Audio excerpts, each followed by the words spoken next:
You're listening to Black Girl Realness, a podcast for Black girls by Black girls about Black girl stuff.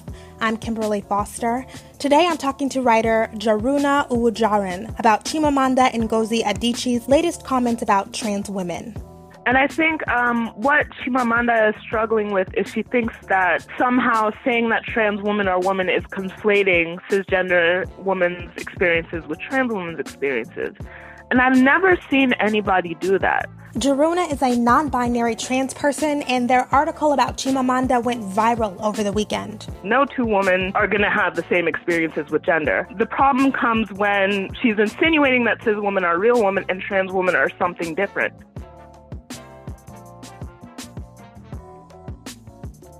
All right, so thanks so much for taking some time to talk to me, Jarune. Thank you so much for contacting me. I definitely wanted to talk to you because you wrote a great piece that I think was really illuminating for a lot of cisgender people for unapologetic feminism called Why Chimamanda Ngozi Adichie's Comments on Trans Women Are Wrong and Dangerous. A lot of people have reached out to me as a kind of visible Black feminist and asked me to weigh in a more public way, in a larger way on this issue, and I just don't think that it's my place to do that. It is not y'all's responsibility to try to educate us, and I appreciate your generosity is what I'm trying to say. Thank you so much. Let's get into it. Okay, so I do want to clarify before we continue on what stance I'm coming from in speaking about this topic. Sure. So I'm trans, I'm a non-binary person, I was assigned female gender at birth, so I'm not the primary people that Chimamanda's comments hurt, nor would I ever claim to speak for trans women in any way. But the reason I wrote this article in the way I did was because a lot of the response from cis allies to trans people have been really troubling because people are coming out of the woodwork to agree with this and call this position nuanced.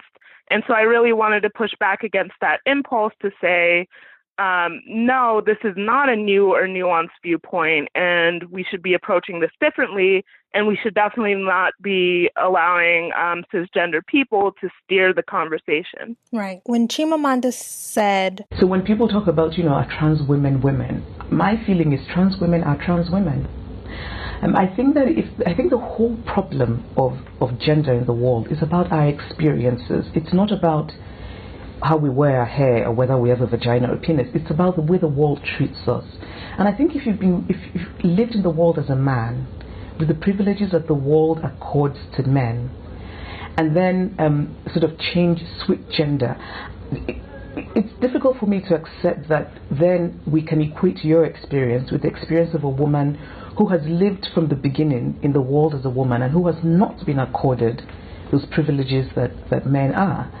And so I think there has to be, and this is not, of course, to say, I'm saying this also with sort of a certainty that transgendered people should be allowed to be, right? But I don't think it's a good thing to conflate everything into one. I don't think it's a good thing to talk about women's issues being exactly the same as the issues of trans women, because I don't think that's true. A lot of the cis people that I know, the cisgender people, ask, what's the problem? Right? Like, we are different. Right, What's the problem with talking about difference here? And I'm wondering if you maybe could give some insight in what is the problem with this intentional separation, almost creating a hierarchy of difference. Right. So the problem isn't that Chimamanda was saying that trans women and cisgender women are different. Right. What she said in that sentence was, I believe trans women are women.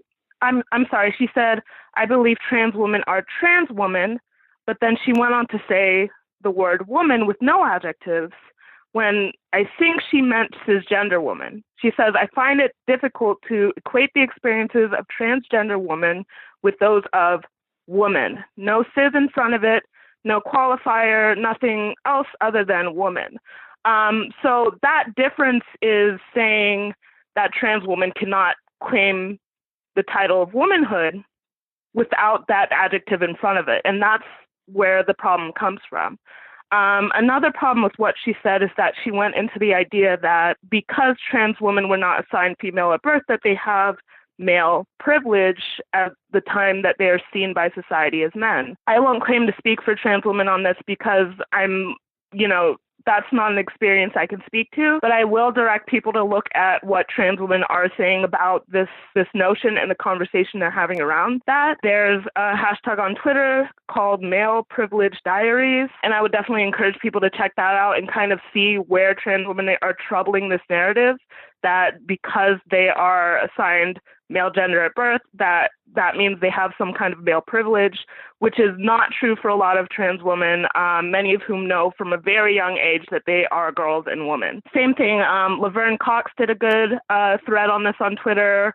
Transcribe did one, Raquel Willis. These three women have kind of gone into the trouble with that narrative and also how it can contribute to feminists pushing trans women out of conversations about womanhood and the necessity of including trans women in feminism, not just as a, kind of benevolent, cis women are letting you be feminists, but in the context of cisgender women deferring to trans women and allowing them to speak to their experience first, rather than what Chimamanda did, which is, as a cis feminist, making an assertion about how trans women experience gender without really acknowledging all of the privilege that comes with being cisgender and how that influences the worldview of cisgender women and can kind of make them make certain assumptions about women who are not cis.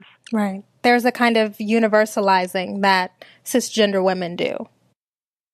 Right, and it's not to say that that trans women and cis women have the same exact experiences. No two women are going to have the same experiences with gender. The problem comes when she's kind of painting cis women as, she's insinuating that cis women are real women and trans women are something different. And that's a huge problem when it comes to the way that our society views transgender women. There's this hesitance to believe transgender women when they say, I am a woman, particularly if when trans people don't pass as cisgender, when trans people aren't going for the goal of looking as cis as possible, when for whatever reason they don't have access to gender-affirming surgeries or hormone treatments, and therefore tend to be read by society as the wrong gender. All of those things play into how trans people experience gender, and that none of that nuance was in that conversation.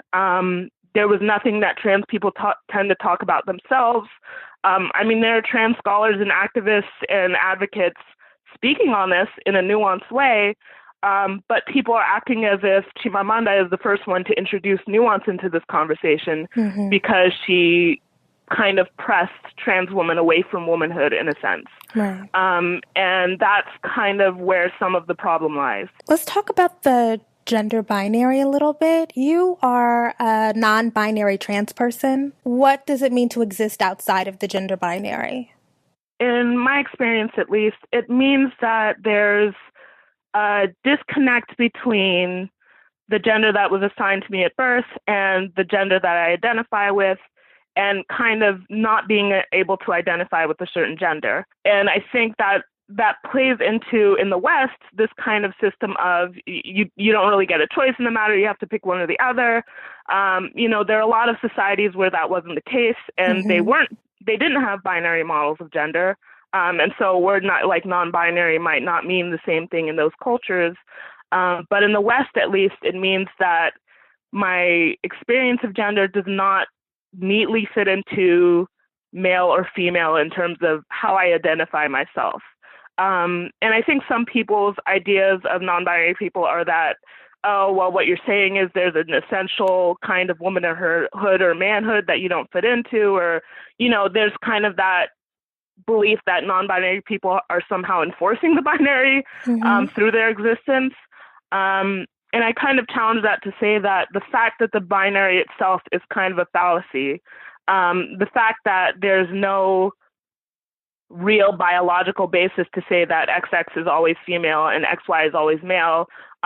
For trans people, for gender variant people, for intersex people, for gender nonconforming people, it's just already a fallacy and it's already a falsehood. And so for people to be able to say, I am not either man or woman, I am, XYZ, is part of the bodily autonomy and self-determination that needs to be a part of the feminist movement. And I think that when people like Chimamanda in her discussion of trans women kind of left out non-binary people and trans men, which I found interesting because there's a lot to unpack there. Like, I'm wondering if Adichie is including transgender men when she's calling people women because of the gender they were assigned at birth. And that's something I would also trouble, because then you're saying that trans men have less privilege than trans women. And, that's a whole other conversation.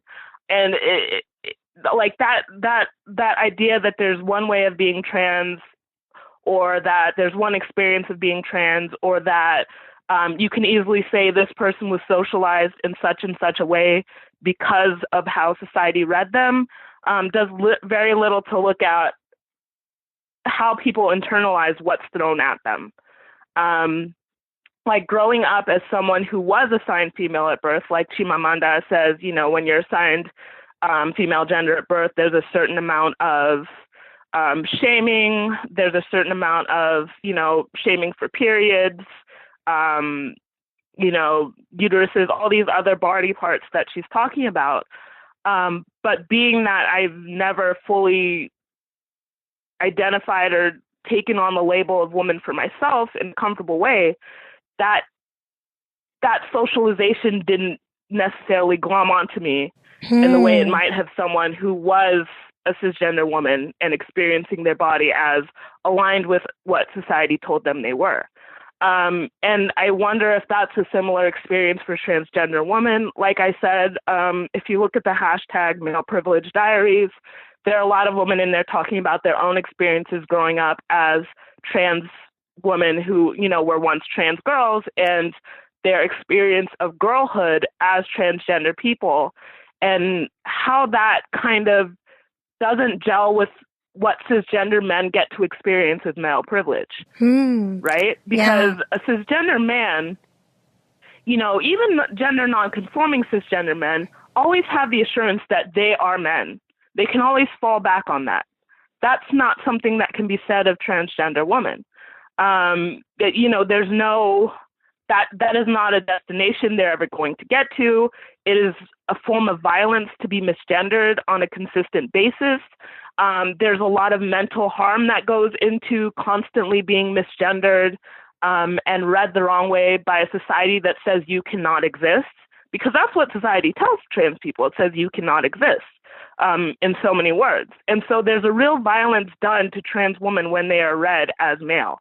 Like, if you look at a lot of the cases of people attacking and, murdering trans women, a lot of it comes from these beliefs that they're somehow tricking people or into believing they're women, or they're misleading people into believing they're women, even though they are women. And that's why I have a problem with Chimamanda not ascribing the label of woman to trans women and instead qualifying it in some way. Because that denial that trans women are women, that denial that trans women are women, the denial of that has been used to excuse violence against them. It's been used to push them out of job opportunities. It's been used to deny them their identities and their experiences of gender.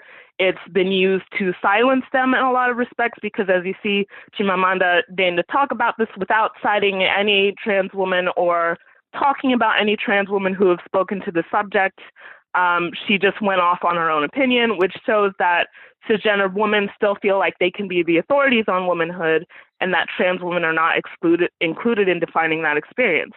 Then you have the fact that a lot of feminists, particularly trans exclusionary radical feminists, will kind of use this thinking that Chimamanda has advanced as an excuse to exclude a trans woman from women's spaces, to say that trans women cannot love women or men, to say that trans women are dangerous in some way or are invading women's spaces, like all these trans misogynistic things that come out of cis feminist mouths, a lot of them are based on this idea that trans women are too different from quote unquote woman, as in, which they mean cis woman when they say woman. That whole idea is used to other them and push them out and further marginalize them, which is exactly what people do not need in this transphobic world. So I actually do think you did a great job of explaining for cisgender people who can't understand why it is important for a trans woman or a trans man to be included in the umbrella of unqualified womanhood or manhood. I think that was a really great explanation, because being forced to exist outside of those umbrellas brings violence. Right, absolutely. I want to talk about culture. Another thing that I've seen in defense of Chimamanda is she is from Nigeria. And culture is different. So, I'm a Black American woman. Me critiquing her is about a lack of understanding of the ways that non-Americans approach gender or the gender binary. Right. You are a Nigerian American person? Yeah, so I was not born in Nigeria. I was born and raised in America. So there's only so much I can say on this topic. And of course, Nigerian people are first and foremost, like the people who live there right now, they're the first authority on what the scene is in Nigeria, right? Mm-hmm. But the reason I kind of have a hard time with that argument is I'm wondering who it's coming from. For one, if it's coming from cisgender people who are Nigerian, I don't really want to hear it, because there are trans people in Nigeria who have talked about this and they don't have this viewpoint. So I just don't buy that that's an excuse for kind of advancing this when you have, transgender people in Nigeria who are talking about this, or who have left Nigeria. Actually, a lot of them, have to seek asylum because of, the dangers that trans people face in Nigeria. On the topic of kind of how gender plays out in Nigeria, there are a lot of issues that happen to people who are assigned female at birth in Nigeria that Americans do not experience. And I understand that. Like, I'm not ever going to deny that that is the case. There are issues like FGM or genital cutting that is experienced in Nigeria by a lot of people. There's a lot of religiosity that influences Nigerian culture. There's a really strict enforcement of the gender binary. There's it's a deeply homophobic, transphobic, trans-denying society. And so my problem with saying that Chimamanda should be let off the hook because she's coming from a different culture is that this is a culture that is very trans-antagonistic. She should actually be doing more work to understand where trans people are coming from and centering trans voices, because trans people are so marginalized in Nigeria, to agree they aren't in the U.S. Like, in the U.S., it is not, there's no criminalization, as it were, of being trans. In Nigeria, there's a law that states that if you are, it's a law against homosexuality, but really it blanket affects LGBT people in general. And this law, these laws about criminalizing homosexuality are going to affect trans people, and they're going to push trans people underground because of that conflation between homosexuality and being trans that kind of happens in the culture. And the problem with that is there are a lot of trans people in Nigeria who are made so invisible because they are actually considered criminals for being who they are, right? That if they were to speak openly, they would be swiftly punished in a way that someone who is a cisgender woman who speaks out against the harms done to cisgender women in Nigeria is not going to be criminally punished in that way necessarily that a trans woman who openly states, I am trans and I support trans people would. There's legal repercussions for a lot of that in Nigeria. In addition to just the very swift violence done to done to trans women there, when you compare it to maybe what the scene is in the US, it's a lot less likely that trans people in Nigeria are going to have access to the resources for transitioning that you have in the US with all of our care standards and, all the medical professionals who have, been pushed to learn about trans people because of these standards of care. And there are certain legal protections for trans people here that don't exist in Nigeria. So I think the onus is on her even more to learn about these things, because as someone who comes from a country where trans people aren't often heard, she really needs to go looking for those voices and centering those voices rather than saying, oh, here is how I've experienced it as a Nigerian, and speaking over those transgender people who are in that culture as well. Because that's, I don't know if she's kind of arrived at this opinion just on her own, but I feel as if she's not really listening to the Nigerians who are speaking to her on this, then there's another problem, of her just not wanting to listen and not wanting to kind of trouble her own opinion on this. So Chimamanda has responded. She responded in a short post on Facebook and asserted that trans women do belong in feminism. She did not, however, say that trans women are women in that statement. And she was at an event last night where she expounded a little bit on the really short clip that went viral. Did you get a chance to take a look at some of her responses? I did, and I don't think they changed anything she said in the video. I don't think she was misunderstood in the video, and her clarifications don't really go beyond what her opinion was there. I wasn't saying that Chimamanda is, trans exclusionary radical feminist. I don't think she is, but I do think her thinking is trans exclusionary. You don't have to be like a radical feminist and ascribe to a certain viewpoint of feminism to be trans exclusionary. Most feminists are trans exclusionary. Like most cis feminists are trans exclusionary because they're not necessarily thinking about trans people or centering trans people when they talk about gender and womanhood.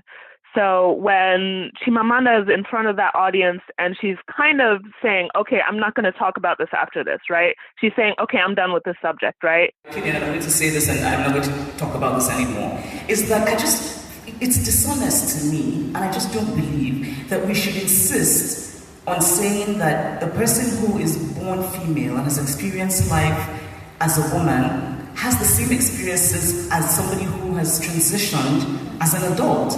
I just don't think that it's the same thing. I don't think it has to be the same thing in order for us to be supportive of that. So she's already shutting down further conversation and further room for her to grow that opinion, right?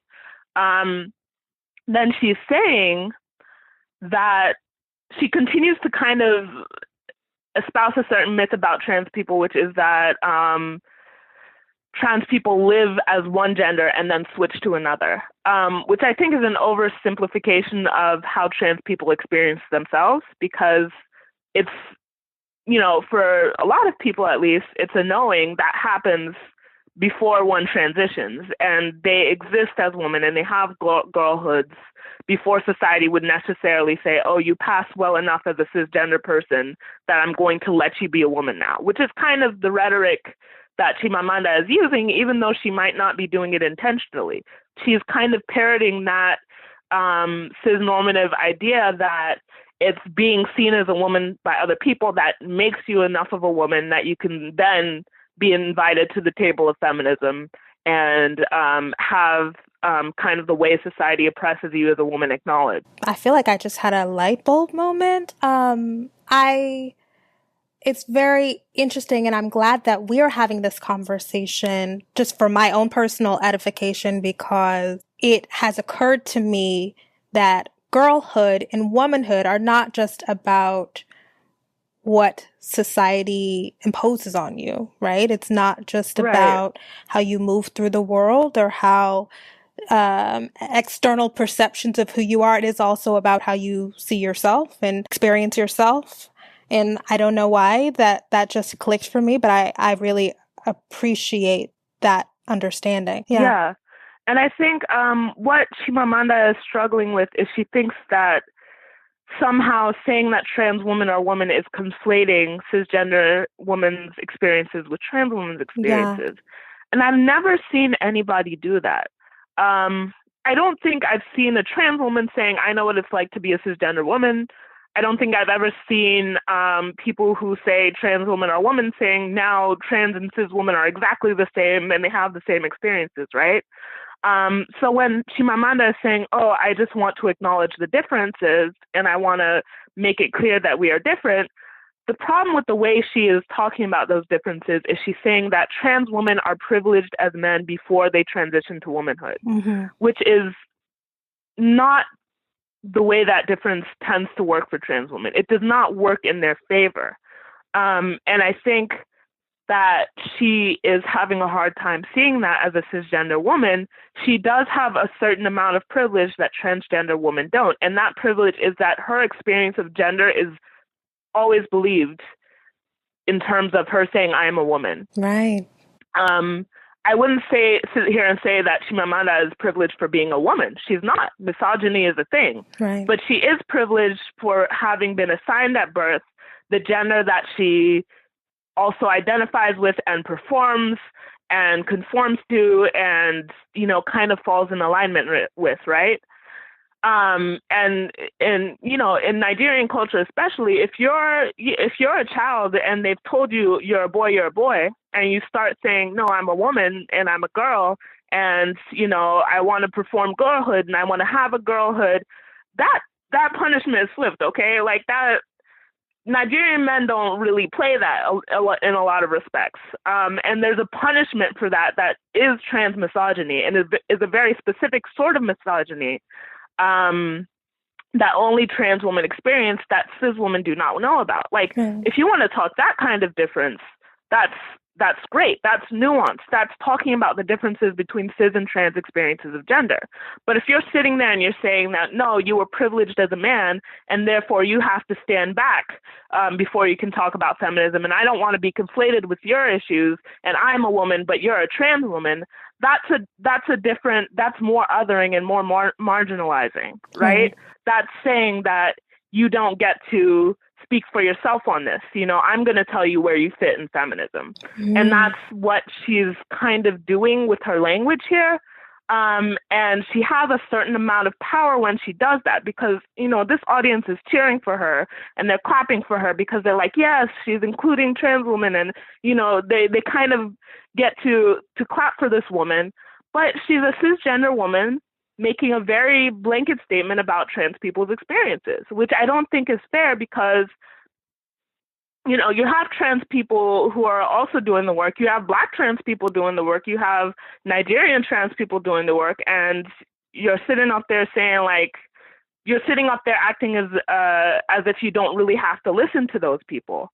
Or at least center their voices first before you say, oh, here's what I think trans women fit into feminism, right? And completely ignoring all the other trans people that also exist.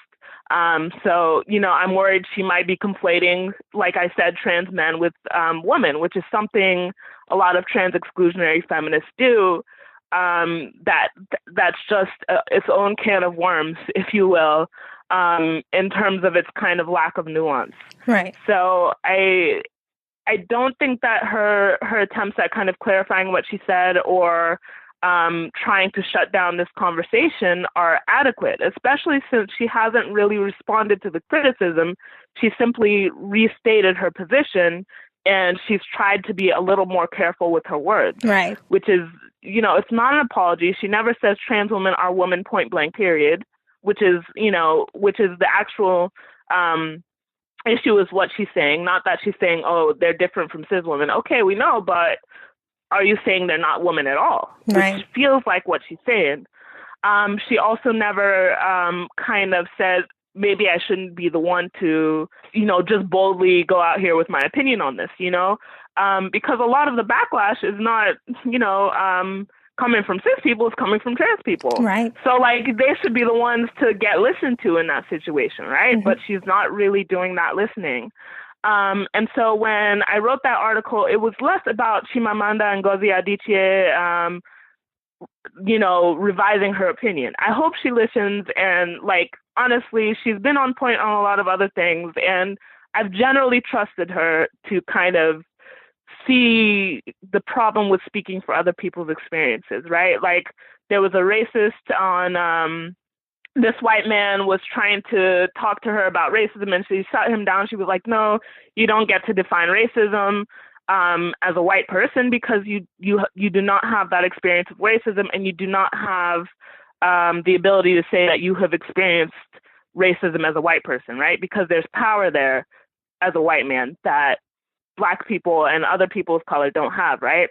She's also talked about the danger of the single story and how kind of promoting a single story of what an experience of anything is like is dangerous. And then she's here saying that she is an authority to speak on whether or not trans people experience male privilege, even though she's willing to shut down other people who kind of have other ways of encroaching on other people's spaces. She's made that statement when she should really be ceding the floor to trans women's own dialogue about their experiences rather than marginalizing them further by continuing to double down on this statement she's made and not really acknowledge the criticisms that are coming from like prominent trans activists, right? Not invisible people, like people she should know about by now. And she's not really taking that in. She's just kind of brushing it off and not seeing the criticism for what it is and thinking that people are kind of talking about the experiences of trans women and cis women being the same when that was never the issue of the conversation she brought up. Another thing about what she said is that she has very much emboldened certain feminists who are cisgender and maybe don't understand how a trans woman could have experienced womanhood or girlhood before transitioning. She's kind of emboldened them to be like, oh, I agree with this. I think this is a more nuanced conversation than saying trans woman or woman. Oh, I think that trans women do experience male privilege before they transition, right? And as someone who is not a transgender woman, I'm not going to sit here and say there's never a trans person who's like, I did experience male privilege before I transitioned. People say that too, and that's fine when the person is speaking about their own experience, right? And when we're acknowledging that that's not the only experience.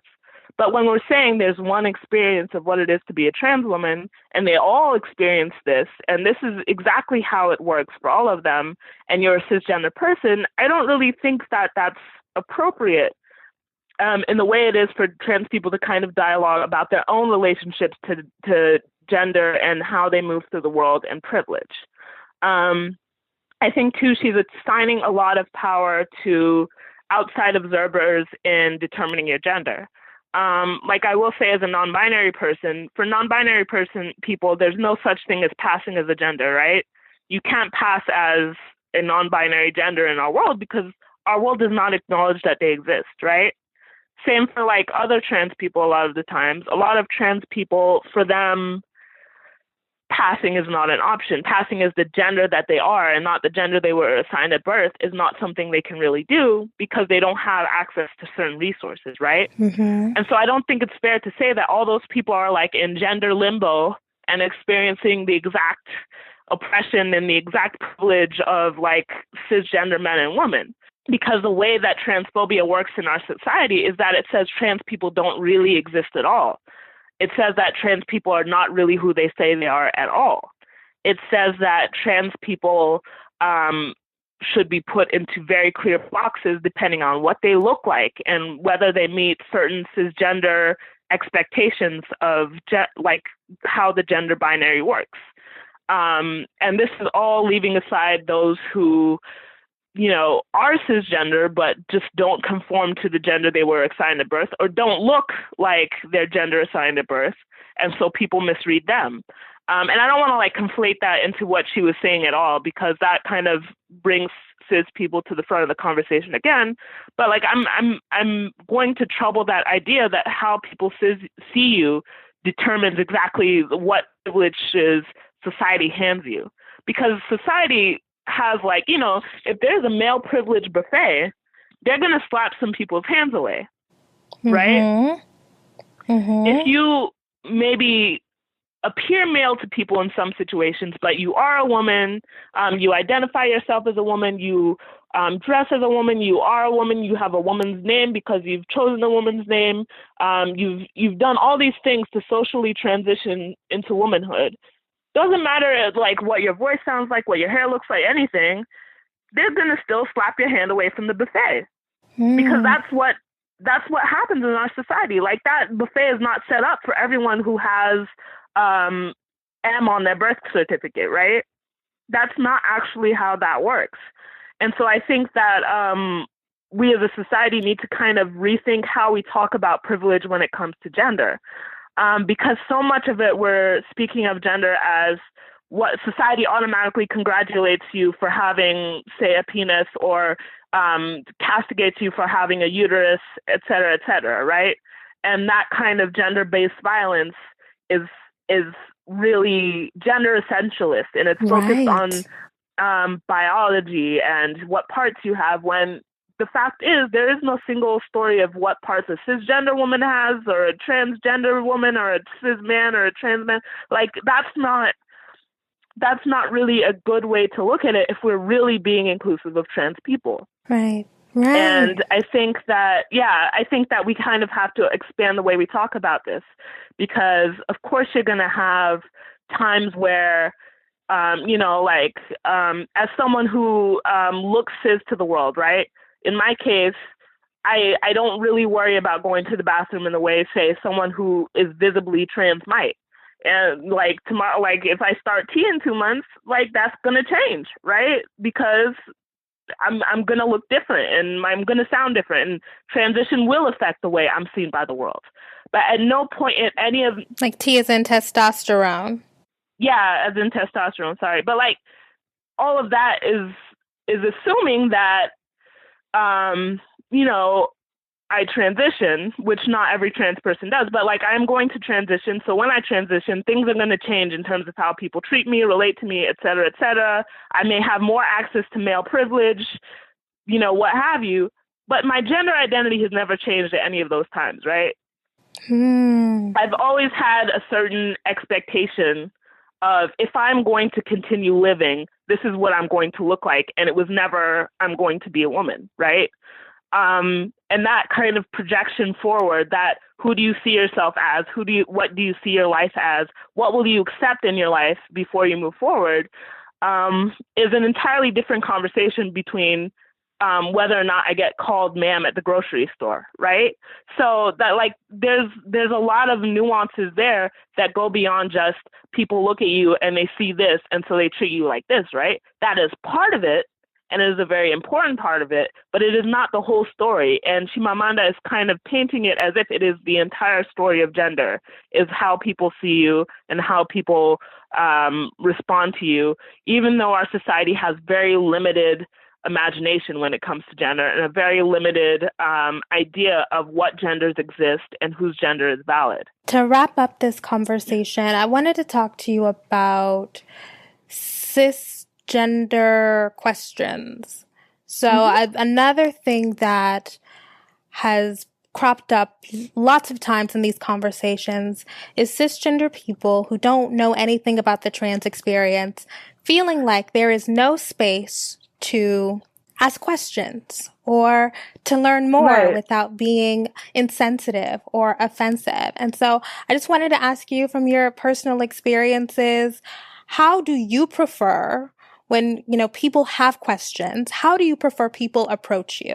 How do you prefer people engage you in conversation? Right. So this is, again, coming from one person, so this is never going to be everybody's experience. But I think the most important thing to remember is that a lot of the times you don't have to go directly to a human being. Google is y'all's friend. You can research. There are people with YouTube channels about this. There are people with Twitters about this. Social media is a blessing. And if you have access to social media, you can always go there and see a multiplicity of experiences just laid out before you from people who make it their work to educate people on this. And I think that if you're going to go looking at this kind of information, you should bear in mind to kind of center trans people first and what trans people say about themselves as a community above what cisgender people kind of think of trans people and how people experience that. To give an example, like there are a lot of news shows and documentaries that kind of talk about trans people, but they tend to be created by cis people for cis people's consumption. So sometimes those can kind of push a certain story of what it means to be trans. Like a lot of people have this narrative of their head of, oh, as a trans person, I was born in the wrong body and then I changed my body and now my body is right. That's not an experience every trans person is going to relate to. And so kind of questioning those narratives that are put out in the mainstream media and making sure you're understanding that there's no one who's going to be able to speak to everyone's experiences. There's no single authority per se, but there are multiple people who are talking about this and speaking from not only personal experience, but also their own scholarship and their own research into this. So I would encourage people to kind of do their own research and do their own looking before they go up to someone and ask them a bunch of questions. I also think it's important for people not to center their own opinions when they're asking these kinds of questions. Something I've noticed a lot is that cis people will kind of be like, so I'm in like Facebook groups that are for non-binary people and trans people.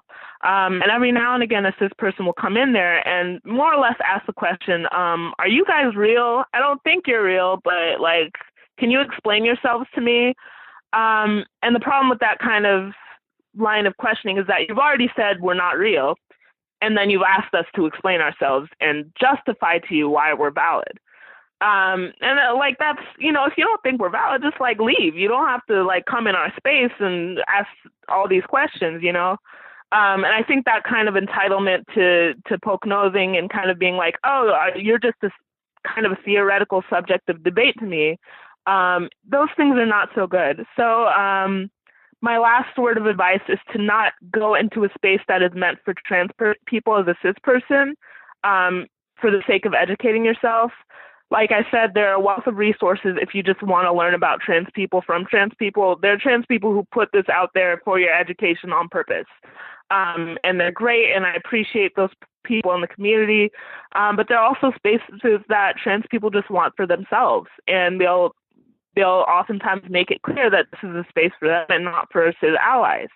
So don't be invasive by going into those spaces and asking people to, you know, be part of your research study or your theoretical discussion about what makes people trans or like any of these things, because that's really exhausting and it can make certain people feel unsafe because not everyone kind of understands the safety that kind of needs to happen within those spaces, especially when it comes to outing people, which has happened before and is really a tricky subject. Right. So just kind of be mindful of those things and try and like stay in your lane, but at the same time, feel free to go to those people who are putting it out there that they want to educate people about this while being respectful of their time and energy, of course. But there are people who are inviting you to like ask respectful questions that are not about like sensationalizing trans people or anything, but are sincerely about getting educated and knowing what you need to do as an ally if you are an ally.